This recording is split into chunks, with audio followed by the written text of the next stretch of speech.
High and bank Nifty specially अगर आप देखें आपकी स्क्रीन पे 43,938 कमांडिंग पोजीशन में है। याद रखिएगा at all time high bank Nifty float करता हुआ। निफ्टी आईटी ने एक अच्छा पुल बैक दिया आज, और पुल बैक देने के बाद आज इस 2 सेशन के पुल बैक के बाद इसने 50 और 100 डे एक्सपोनेंशियल मूविंग एवरेज को रीगेन किया। डायरेक्टर साहब, रीत है तो रीत को निभा देते हैं। लेट्स टेक डाउ फ्यूचर्स, लेकिन याद रखिएगा आज डाउ फ्यूचर्स को मात्र यहाँ से देख कर कोई संकेत या फिर एक व्यू लेना गलत है, क्योंकि जब डेटा एग्जैक्टली आएगा तभी जो ट्रेजेक्ट्री यूएस मार्केट की होगी वो तय करेगी। देखिए एक और बात है, एग्जैक्टली नंबर्स के बाद नैस्डैक की प्राइस परफॉर्मेंस क्या होगी वो भी देखने लायक होगी। बट इट्स आई थिंक आप अपने कन्विक्शन पे, और ये देखिए आपकी स्क्रीन पर 78 पॉइंट डाउ फ्यूचर्स, अपने कन्विक्शन पे अपनी जो पॉकेट आपकी कितनी डीप है, कितना ओवरनाइट आप रिस्क दे सकते हैं इस ग्लोबल इवेंट पे, उस आधार पे ट्रेड लीजिएगा अगर ट्रेड संभाल सकते हैं तो। शुरुआत करते हैं BTST ट्रेड्स की। मानस, आपका कन्विक्शन कॉल और थोड़े से रिस्क के साथ अगर जो कुछ कैरी करना है कल के लिए वो क्या होगा? देखिए आज मॉर्निंग में मेरा सबसे पहले जो कॉल था मेरे ख्याल से वो MCX का था, मेरे ख्याल से चार्ट का चमत्कार MCX मैंने दिया था। 1710 के भाव चल रहे थे और 1755 तक के हाइस बने। मेरा समझना यह है कि अब क्योंकि सुबह के बाद से फिर कंसोलिडेशन हम देख रहे थे, लेकिन अब स्टॉक तैयार है एक नेक्स्ट मूव देने के लिए। तो BTST के लिए MCX का फ्यूचर खरीदेंगे।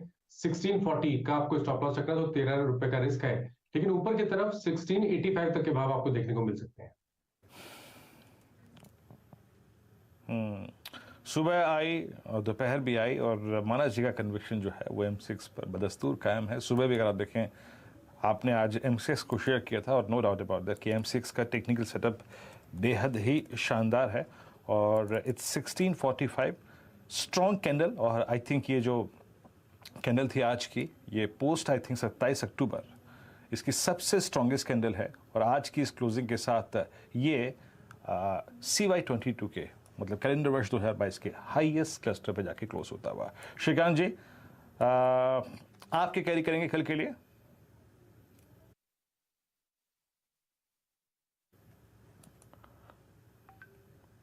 श्रीकांत जी अनम्यूट कीजिए प्लीज अपने आप को। तो अगर बाइंग अट्रैक्शन अगर किसी सेक्टर में अगर बन रहा है तो वो है कुछ NBFCs, और NBFCs में अगर आप देखिए तो मुझे लग रहा है कि HDFC लिमिटेड और साथ ही साथ इसके अलावा बजाज फाइनेंस, इनमें अगर आप देखें तो मोमेंटम मुझे लग रहा है कि ये बरकरार रह सकता है। और अगर करंट लेवल से अगर मुझे किसी एक स्टॉक को अगर लॉन्ग करना है तो मैं कहूंगा कि इस लेवल पे बजाज फाइनेंस को लॉन्ग करके चलेंगे, जो 6610 के करीब ट्रेड कर रहा है। ये स्टॉक मुझे लगता है कि शायद इसमें थोड़ी शॉर्ट कवरिंग हो सकती है कि अगर मार्केट यहाँ से अगर 600 के ऊपर अगर ट्रेड करते हुए नजर आया तो। और इस लेवल पे हमें स्टॉप लॉस रखना पड़ेगा अराउंड 6550 का, और टारगेट्स रहेंगे यहाँ पे 6750 के। तो करंट लेवल से बजाज फाइनेंस को हम BTST के बेसिस पे लॉन्ग करने की कोशिश करें। बजाज फाइनेंस की